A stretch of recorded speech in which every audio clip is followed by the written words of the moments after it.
For this Sandbox episode, we're excited to talk to somebody who we've had on the show before for the hot seat. We've met a couple times. He's a good friend of ours, a super talented dude. Ladies and gentlemen, welcome creative pastor in Las Vegas and the owner and operator of Disney Cartel. Ladies and gentlemen, welcome David Cowan to the show. Thank you. Thank you. Right. So glad to be here. Oh, David, happy, man. It's so nice to see you again. It's good to see you. We didn't have to wait a year for it to happen again. Yeah. Right. That's true. It was every October, get to hang out, or whenever that was. I think it was October. Yeah, something like that. Right? Who can know for sure? Time is but a fleeting thing. So tell everybody who you are. Get everybody up to speed with who you are. Give us the Wikipedia page about who David Cowan is and what you're doing. Sweet. So my name is David Cowan. As you said, I'm creative arts pastor of a church called The Crossing, Christian church in Las Vegas, Nevada. I am, a church planter of 3, a father of 2, and a husband of 1. I married my high school sweetheart way back in the day. Her name's Kimmy. Been together, dated 5 years before marriage, and then been married about 23. So it's been a long time. A minute. Yeah, dude. Yeah. Yes. You barely look old enough to have. Thank you. Yeah. It's because of an infinity stone that I have. We have to stay away from it. All right. I know. This entire conversation will just turn into that. We have to protect it. Yeah, we must protect. Thanos demands our silence. We must. So we got to know you, like Patrick alluded to. We got to know you 2 years ago at Reimagine. Yep. And you were just attending the conference and taking from it, pulling from it.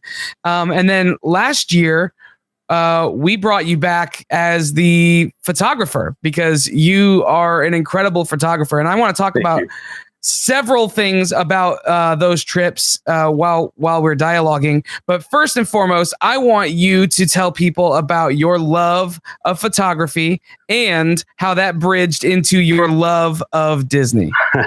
Wow, it is no secret that I love photography. I carry a Canon Mark IV with me everywhere. And I don't know exactly how it all started. It's back many years ago. For our wedding anniversary, for our wedding gift, my mom gave me an old Canon. This was back in the film days, and took it on our honeymoon and took some photos. We were in Florida, and this is pre-Disney days. I hadn't even been to Disney until I was like 30. So what? Yeah, I'm excited to talk about that. To be fair, that's literally my story. I know, but you don't run anything called Disney Cartel. Yeah, you're not creative. Yeah, it's funny how it all worked, but Disney was not even on the radar. So we honeymooned in St. Augustine and Amelia Island, kind of on the east side of Amelia Island Florida. Is beautiful. That's where not that it matters. You don't care about this. My family, we used to go to Amelia Island every year growing up to that was the place we went. You said Amelia Island. You said Amelia Island. Amelia. We pronounce it Amelia Island. No. It's a million islands. Yeah, basically. So I took a camera with me there, and then once we got married, we about 8 months in, very quick, we went to New Orleans for me to go to seminary. So living in New Orleans, that's a very picturesque place. Took all kinds of pictures, in the French Quarter, things like that. But then I kind of got away from that. I started going into video. 1997, I started incorporating video in the ministry I was doing there, and that got incorporated also with church plant. And so there was a period where it started with photography, and then it kind of went video, storytelling, capturing stories. But then about 2012, got into DSLR photography, video. And then it was like, man, I really like just taking photos again. I forgot how awesome it is to just, capture a moment. Because with a video, there's also so much work. If anyone's familiar with video work, it's ridiculous. And everyone's like, hey, we want to do something creative. Let's do a video. And a little part of every videographer's heart dies because how much work that is. And there's nothing wrong with that. That's just a part of the process. It takes a lot of work. Well, what's great about photography is that you get that instantaneous moment where something's captured. And it is really true that a picture has, it's 1,000 words. You can take a picture of something and there's just something about capturing a moment of time. And so that started to get applied into Disney, because that was like that was a big deal for me. So going to my first time into the parks, I had a pretty rough childhood. I mean, a lot of people do, but we never really went to Disney. Never had like family vacations quite like that. And at one point, my mom, who was doing a lot better financially, had a great job with a big company. She was able to kind of bless our family. And so in 2004, she took us to Disney World. And so our kids were really small. Like Elizabeth, I think, wasn't even 3 yet. She was like a week before being 3, which was great because that meant she was free. Mm-hmm. And we know that comes rare with Disney, anything free. So we went to Disney World in 2004. I had this little itty bitty digital elf Canon camera. So I was taking some still shots. And so that was kind of the beginning, but not really. And took some pictures. And what was awesome about it is we would literally watch this video all the time of this compilation of photos that we put together with music. And then we went again in 2007, and we went again in 2010. But never with Sorry, the Canon Elf, is this the one that Ashton Kutcher was pushing at the time? Is that why you bought it? Because you saw the ad with Ashton Kutcher and just like you contain yourself at the time? And no, I can honestly say Ashton Kutcher had nothing to do with the beginning of Disney Cartel. However, that Canon Elf sure did, in the sense that it was a way to kind of capture things. But once I kind of got the DSLR thing, and then I'm like, once Disney kind of became a part of like our family experience, those two came together for our last trip to Disney World, actually, as a family, was 2013. And so I started capturing some on a Mark III Canon at the time, and I had thousands of photos. We were there for 10 days, and I took probably 1,000 photos every day. Yikes. Golly. And so from those, I began to processing those. Yeah.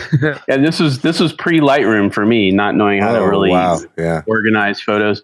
But what I began to do is realize, like, if I post all these to my regular Instagram, I'm going to lose all of my friends because though they may really like Disney like me, they're not crazy about it like me. So I came up with the idea, why don't I just start something to give people a little taste of Disney every day. And so I started to kind of compile those photos and post a photo a day. And so that's kind of how that all started. So just based on that story, you strike me as someone that loves gear. Yes. I mean, like, what? I love that response. Yes.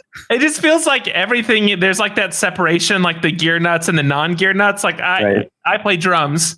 I do too. I'll hit anything, and I don't care what it is, and I don't know. But then you have the other people that are like they want to talk to you for 30 minutes about the bearing edge that's on it and what degree it's at, and this wood and why I went with 9 plies instead of 10 plies, and it's just we're made differently.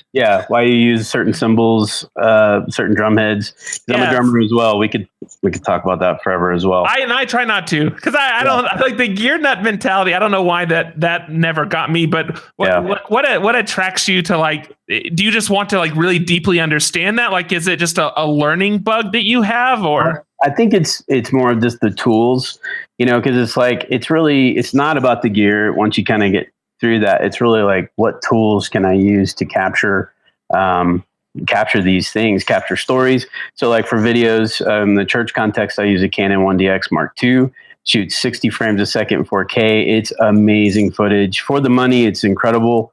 And I researched for a long time, was I going to go Sony? A lot of people were jumping ship from Canon. I decided to stay with it until I got that camera, and I'm so glad I waited.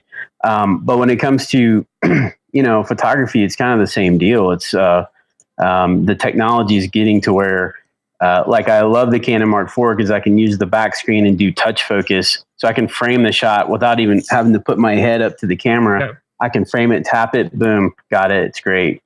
So I don't know. I think it's just more about the tools to do what you want to accomplish.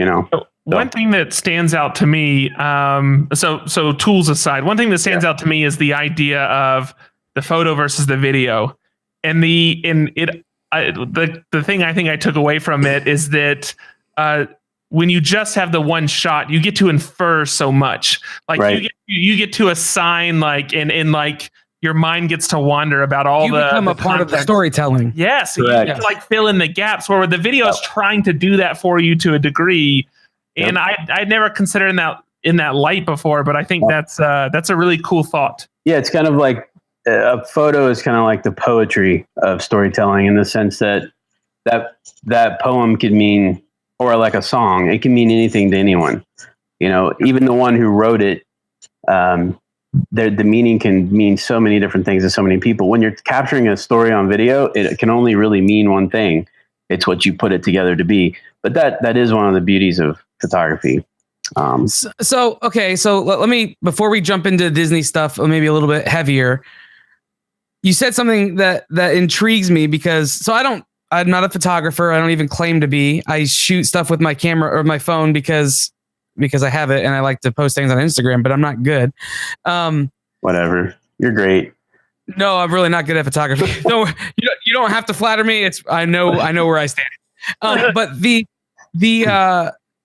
idea of with a movie, there's really only one story to tell. Yeah. We're getting ready. After we're done recording this, we're gonna break down a film that we all just saw together, right? And I think every time we sit down to talk about a film and we break it down, each of us pulls from it something different. And lots of times we always have to try to infer what the director was trying to say. And then sometimes someone brings up the idea that maybe the director was intending to leave it open-ended. What's your feeling about if that's even a possibility, a reality, or where and how that fits into the idea of storytelling through film?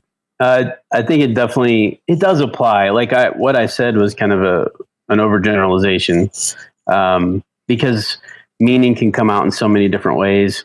So it's interesting in our home. We have two kids. So Joshua, who's 20, will be 20 in June, and my daughter, who turned 17 this month. Both of them are film students. And so film's a big deal in our home. So, photography is something I love, but storytelling is a passion of mine, just like photography. It's just that I'm drawn more to photography. But in our home, we break down stuff all the time. We're like that family. You don't want to take it never ending. Yeah, it really is all the time. Like, I'll put it to you this way. My son, he's a big sports guy too. But we literally created a brackets, because we had March Madness, a brackets of the best film of all time. And so he literally put it out with IMDb, the scores, to whittle down what was the best. So we get into the minutia of film a lot and the meaning of film a lot. And so I do think it is an overgeneralization to say there's only one story to tell with a film or a story. There are those meanings and things that can come out if it's a really good story. I would say it's actually richer if you can take multiple thoughts or take away different things.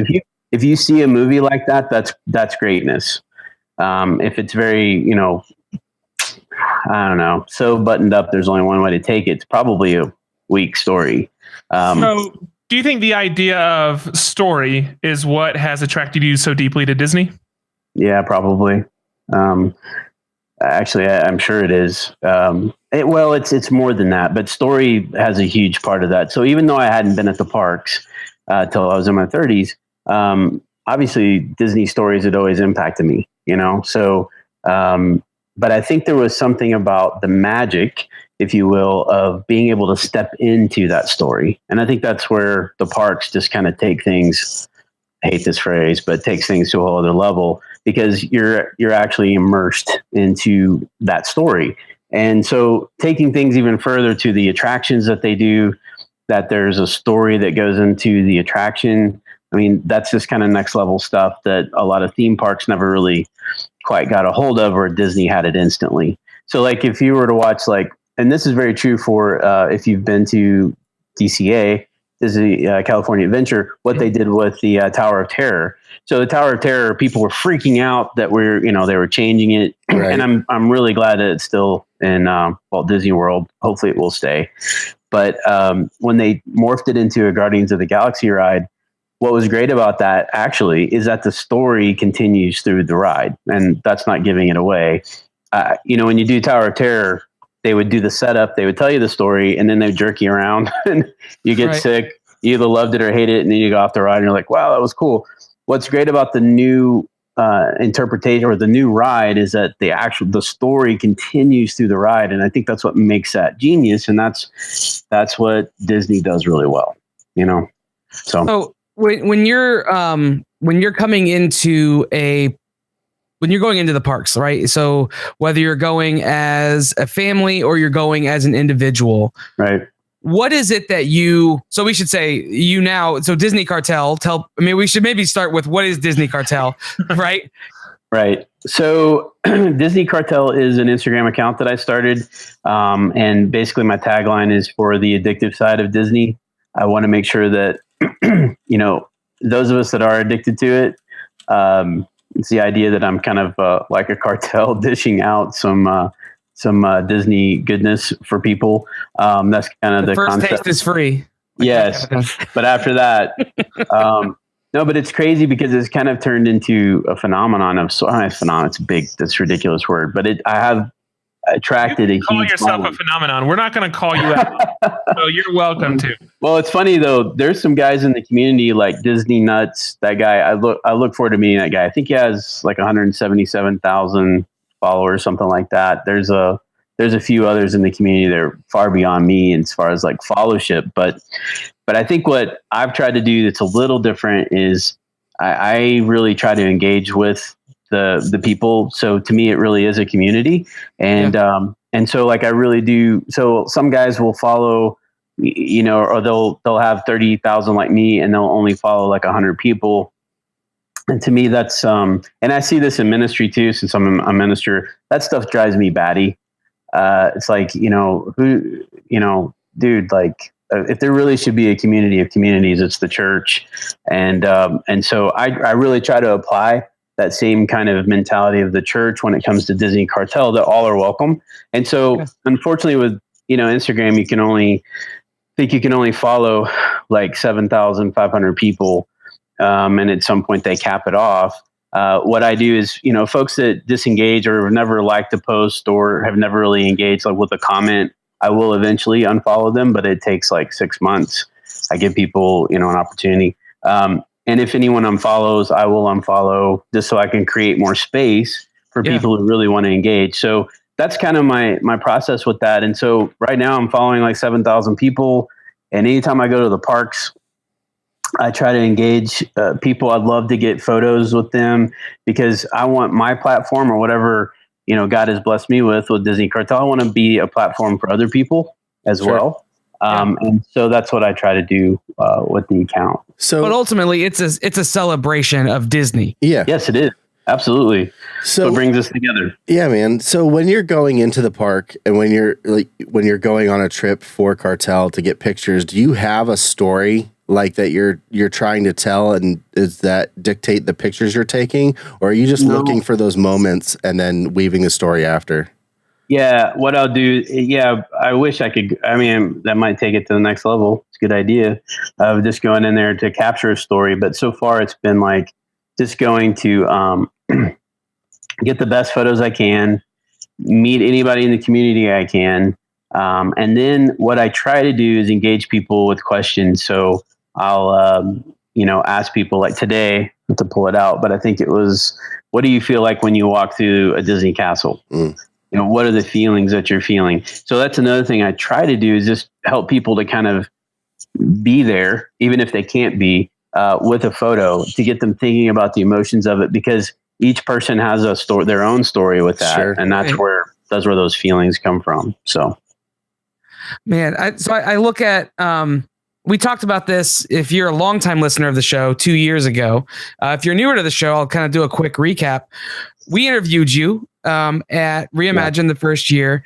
That year, Adam Grayson was one of the speakers. Adam Grayson, if you're into Disney anything, you like got to know him. Adam Grayson is, right? Yeah.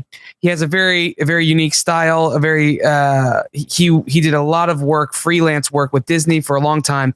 Well, he was speaking at Reimagine, and we found out that some of his work was being featured at the park, like in a big way at California Adventure. 60th anniversary. Yeah. 60th anniversary? Yeah. Diamond anniversary? No, it was during the Diamond anniversary, but it wasn't that. It was it was the Festival of the Holidays. That's it. Yeah. A California Adventure. And it took over the whole the front gate. It was everywhere in the parks. And he's a Florida boy, Disney World kid, had never been to Disneyland. And we're chatting with you, and lo and behold, you're like, hey, I have a contact who can get us into Disneyland if you'd want to go. And he about fell on the floor, right? Yeah. Fast track, long story short, I was able to go with you and Adam Grayson and our friend Mark to experience Adam Grayson looking at his own artwork for the very first time at Disneyland. Featured in a huge way, and you documented the whole thing, and it was such a special moment it'll live forever in my head, because Adam Grayson is an artist I tremendously respect. Disney is obviously near and dear to my heart. It was so awesome to be able to have somebody there who didn't just care about being at the parks, but cared about capturing a story. And you did that. And that was so cool. From that moment, from that conversation, you've had some pretty cool opportunities with Disney since then. Why don't you fill us in on what those are? Man, that moment, just real quick, seriously was one of the top for my experiences with Disney Cartel. I mean, Adam, seriously, just to echo everything he said, like if you don't follow him, find him on Instagram. His artwork's incredible. He's took me this long to find it. I'm showing him. Yeah, the photo. There's the photo right there. Yeah, it's awesome. And you know what? They used it this last year as well. And I sent him a picture. I was like, "Hey, Adam, they're still using your art, which is cool." I'll tell you what's been amazing. I talk about the Disney community. I through my account and through just relationships that have been developed, I've become friends with several Club 33 members. Yeah. And one of them is my good friend Jamie, and I had posted a photo of some trip I had been to Club 33, and again I asked some question. I don't remember exactly what it was, but someone posted. They were like, it was someone from the Seattle area, that it was like that's like their bucket list thing. Like they want to go to the Club 33 so bad, but they didn't have a contact. Well, Jamie follows my account as I follow hers. And she messaged me and she was like, I want to get this girl in the Club 33. And so this actually happened, I think about a month ago. Nice. This particular lady came down again to Disneyland. She coordinated with Jamie, and as Jamie's guest, she was able to go to Club 33. And I mean, that stuff it thrills my heart, because here's the thing, like I'm a pastor. If I were in the secular world, I could make probably triple what I make, as a minister. But that's not why I do what I do. And my wife actually has put a kibosh on all Disney spending. So anytime I get to the park has been through someone helping in some way. And so, I have very limited means or resources to do those kind of blessings, and yet God still manages to do that through this platform that I attribute to him. He's created, that's kind of being an opportunity for other people to have those kind of Disney-like moments. And so that's probably the most recent that stands out. There have been others, but the fact that Jamie is willing to, see that and really bless someone else. And because of the account, it's just really cool. So before the episode started, we talked briefly about, and it very broadly, the idea of creative process and that being a very important thing to you. So I want you to unpack that a bit. What draws you to that subject? What are your big thoughts about the importance of that, or how to approach it? Well, I feel like there's this misnomer in society that creative process and creativity is just for creatives. Like somehow, if you dress like really a professional cool, creative. yeah, like that creativity is just for that group of people over there, and I'm not that, or something like that. And what I've found is that's really not true. The creative process is really there for everybody. And if I can borrow, beg and steal from other greats that have talked or written about creativity, like Creativity Inc., great book. Catmull talks about how really creativity is just taking two things that were not together and putting them together. That's kind of the core of creativity. And honestly, I feel like, cracking that code a little bit is kind of the key to great decision making, great leadership. Forging ahead when you don't quite know where to go is kind of finding what I call the third way. There's a very clear this path or that path, and then there's like a third way that kind of cuts through. And I feel like the creative process is just something that, we do it every week as a creative arts pastor at the Crossing. We're developing content every single week, 52 weeks of the year, big time for, Christmas and Easter, for a crowd of 5,000 people and thousands some that watch online every week. And it's like, how do you do that? Well, you have to have a process, and you have to have discipline, and you got to have systems that help you get there. It doesn't just come to you. It's not like, a light bulb. Oh, now I'm creative. And that's just not how it works. There is a process. So that's kind of why unless you're Thomas Edison. Correct. If you actually have a light bulb, because he created the light bulb is why. That would be the exception. But yeah, like it's just one of those things that I am passionate about, because I genuinely believe that this process is really helpful for any organization, for any group. And we've created some systems over the last 6 years that I believe are transferable to organizations of any size, any kind of group. So that's kind of why I'm passionate about it. Yeah, absolutely. Yeah. I want to hear what some of those are. What some of the processes are? Yeah, just maybe give us one or two. Okay, definitely. One of the things we developed is what we call 2-4-6. We want to make sure that we're planning out at least 6 weeks in advance. And so weeks 5 and 6, we put them on a big sheet of paper, and we kind of give it the color red, that it's something we know it's coming. We see it in the future. And we are kind of doing some brainstorming at that point of like, what would be the best way to tackle that. Weeks 3 and 4, we label yellow. These are we have a little bit more of an idea what we're doing. We're putting a bit more meat to the bones, whereas 5 and 6 are kind of the bones. We're putting a little bit more meat to it, but then we're also scheduling and planning. If we have a video we need to shoot, we're making sure we get that in, schedule that. Weeks 1 and 2 are green. Those are like immediate. So week 1 obviously is coming that Sunday. Week 2 is the week right after. And so having that, we've kind of created this creative pipeline, if you will, where we know what's coming. We make sure that our systems are in place. And by revisiting that every week, we're staying on top of it. Because here's what we found. The more you stay on top of it, the more time you actually have for that last minute aha moment. Sure. Because if you didn't prep for it, you don't have time for it. Because how many times you've had this, you're like, man, if we had only thought of this. Well, this creative process actually helps you create this space to have that moment and be able to throw that in. So we will do that from time to time. Week 1, we'll have this realization, man, this would be awesome. Yeah. So we'll take that week to apply it. So that's kind of like a big example. Yeah, that's something that, so outside of the church world, outside of like the service planning world, you can still apply that. Just look at how that effectively applies to your situation. Absolutely. Yeah, absolutely. So let me transition this into finals so that we can keep this bite-sized for everybody and be respectful of your time.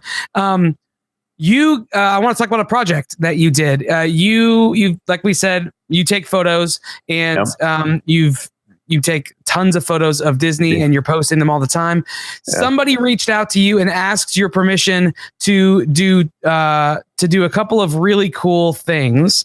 One of them is like a print job, and then one of them is working with an artist. I'm trying to be vague so you can tell the story. You're being too vague. I'm gonna be a little bit less vague. You did something where there was like three-dimensional art created of your work, and then you did something where the Disney characters were actually integrated into your work. So maybe tell us about those projects. Well, so I have a gentleman who attends our church who's a great guy, and he does amazing art with metal of all things, and he actually designs furniture. So there's some stools in the studio of Black Panther in the Black Panther film that he designed. Nice. And so like he's great, and he actually, he has some kind of connection with Disney through that. And the idea was, why don't we collaborate and take one of my photos and make it 3D? So this has never actually been created because it cost a great deal to make. But the idea was that we could take the art, take the photo, and make it 3D and make it like an art piece for a home. Yeah. There was another artist. His name's Rex. And he lives in Houston, and he's an aspiring Disney artist. He's done a lot of Disney work. And we also collaborated where he took two characters and put them into kind of one of my photos of Main Street USA at Disney World. And it looks amazing because it's an integration of two forms of art. Because that's actually, so just so you know, it's a dream of mine. I want to be a Disney artist in the sense of like an official Disney artist label. And it's really tough when you're a photographer because you're talking about one of the places most photographed in the world. Right. So how does your photography be art anymore? Like they don't sell photography in the place as art. So I'm trying to find ways where I can be unique and stand out. But here's kind of the problem I have is that I'm not an official Disney artist. The mouse is very litigious. And so I walk this really thin line and I don't really know how to break through, honestly. So if anybody's watching that has some kind of connection or can help me with that, it's honestly something that I'm passionate about. I would love to do, but I'm not really sure of the next steps. Sure, so so we've got some great projects that are just kind of on hold, but if we got the right contact and got the right connection, it might be something. So, okay. So my final question, you kind of just touched on it a little bit. I was going to ask you if there was, photo or video, if you had a dream project that you could do for Disney, whether it's to shoot something or film something, an old series, bring it back, or a new series or a series of photos of something, what would it be? Man, what would be so rad is to work on something similar to what Disney himself did before he passed. I think, was it called World of Color? The TV show, I think. I don't remember exactly, but so he had these, projects where he would talk about like upcoming things. Like there's a whole episode of It's a Small World. Yeah. And they showed that to Epcot. That's, of course, epic, as he talked about the vision of Epcot. It'd be really cool to work with Disney to capture some of what they've got ahead. Because it's kind of close to Vest, and I get it. D23 and stuff, they'll reveal things. But I kind of miss that, just the leader of all dreams, if you will, Disney dreams, kind of walking through their process and how they made it. Just really coul. So that'd be sweet. But honestly, it'd be also cool to work with Disney to help capture families' stories. In the park. Yep. That's something that I don't think maybe they do that, but it'd be awesome to just kind of work with a family, especially special needs family or someone who's never been Make-A-Wish Foundation or something like that, to kind of be there to help document, kind of like what I did with Adam, to be there in that moment and to capture it. Because again, that's the beauty about photography and video. You capture it so you can relive it later. Absolutely. I love it. So here we go. This is the big one. The last question is always the most important. I want you to know that. So I am carrying the mantle of importance. He thinks very highly of himself, by the way. David, I need you to describe your feelings when you walk through a Disney castle. Oh, man, I feel like I am walking in a dream, and I feel like I feel inspired because I am. This was in the head of Disney himself, and I'm walking through it. I feel like I'm out of the world out there and into a kind of a different place. And I feel like a kid again. That's essentially what it all boils down to. Is I feel like that same kid who believed they could pick up a lightsaber and take on, Darth Vader to a pirate, or a kid from Treasure Island, or Tom Sawyer, like all the stories that I kind of grew up with, to be able to like be that. That's kind of the way it feels. Man, I have so many thoughts and questions and feelings about all of the things that you do, because it integrates so many of the things that I love, which is storytelling and capturing a moment, and then of course Disney. But all of it, I mean, whether you're doing work at church or you're doing work with for Disney Cartel, it's all about storytelling. It's just a different method and different mode. Tell everybody where they can find you, where they can support you, they can follow you, and do all that jazz. Cool. So you can find me on social media anywhere, basically at DCCOWAN, Facebook, .com/DC Cowan. You can also find my non-Disney photo company at DC Cowan Photo, altogether one word. Same also is true on Instagram. You can find that. I started doing that this last year, DC Cowan Photo. Also, Disney Cartel. You can find me there on, that's also on Facebook and Instagram. And then a new one that I've started that I haven't given much energy to is Vegas Cartel. Because I have a lot of photos of just being here in Vegas for 6 years. But I've thought about maybe morphing that into Travel Cartel. We'll see. But for now, it's Vegas Cartel.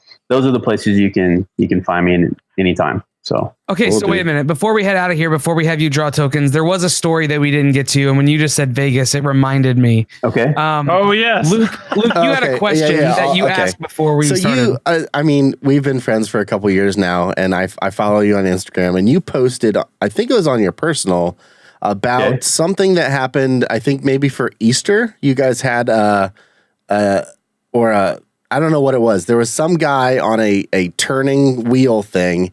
Oh, yeah. And it looked like he almost died.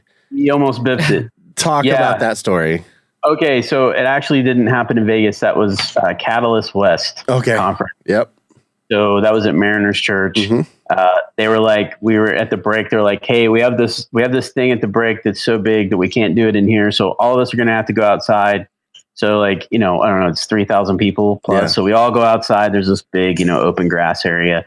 And there's this, like, it looks like something out of like, I don't know, Rag and Rock, like it's store, huge. Something like this thing of metal that's just spinning. And as you get closer, you see there's a dude on it. Yeah. You're like, what? And he's like running in these like circles, like he's a hamster. And then he's like crawling out while it's spinning around. And at some point I'm like, I should probably like capture this.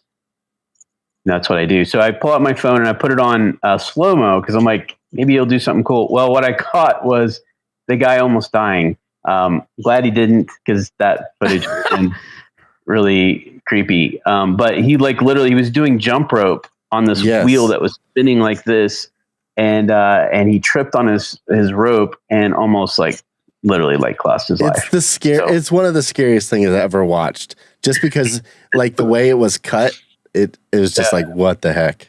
What the heck? That's the way 3,000 people were all feeling at the time. Yeah. Crazy. Well, go follow David's work, because then you might see something unexpected. Yeah. You never know. Exactly. It's Vegas, right? So, so before you head out of here, can you do us a favor and help us draw tokens for next week, so we know what we're talking about? Absolutely. Perfect. All right. Well, that's it for the interview portion. Up next, we're going to draw some tokens. All right, so each week we draw our tokens to figure out exactly the categories we have the following week, and then we pick our topics based on those categories. You know how this works because you've drawn tokens before in the hot seat. You're going to digitally draw them for us. Now I have all three of them right here. I'm going to put them down, face down, shuffle them up like a street carny. All right. Pick a number between 1 and 3, and you'll be picking for Patrick. 3. You got toys and games, Patrick. Thanks. And then give me a number of 1 or 2, and you'll be picking for Luke. 1. You got TV and film. Art and design. That means I have TV and film. Congratulations, everybody. You mixed them up, which is what we always try to do, right? Yeah. Man, thank you so much for coming on the show. You can find this, the show notes and stuff on YouTube, or you can go to mof1podcast.com where you can find all the links, as well as a number of amazing other guests that we've had on in our archive. You can support the show by following us on social media. Just look up mof1 podcast on all the different platforms. You can go buy something from the new shop at shop.mof1podcast.com. You can get some sweet swag with like a shirt or a hat. Patrick's wearing the hat. Did y'all see Yep. And some fun pins. See how buff Matt can draw looks? Him wearing this shirt. He's like, he looks ripped. Yeah. Yeah. I thought I was looking at M squared. But you can also get a mug. I'm waiting for someone to get it. I'm going to order a mug myself. There you go. There, everyone can see that. And there's the pin. You got to see that too. That's awesome. You can support the show by buying something on our shop, and you can also wear your support. That's it works on 2 different levels. You can support the show by going to patreon.com/mof1podcast. Throw a couple dollars in the bucket each month. Helps us out a ton. And it gets you some extra fun stuff for being one of our patrons. And then join the conversation. Go to mof1podcast.com/family to join our Discord community. We are growing each and every day with more and more creatives, professionals all across the spectrum, all around the world. It is an incredible place to talk to some very talented people, get some critiques on your work, to all the way to showing the newest meme and talking about movies and TV and toys and games and all that stuff. It's a great community. You can be in it. Just go to mof1podcast.com/family. Otherwise, I think that's everything. I don't think I lost anything, Patrick. No, you're good. Oh, rate and review the show, like and subscribe to the show. All these different things, they're free. You can support the show for free by doing that. It helps us out so much. All right, we're gonna get out of this one though. I'm Andrew. I'm Patrick. I'm Luke. I'm Dave. Peace out. Bye. Hold on to your butts. Auf Wiedersehen, baby.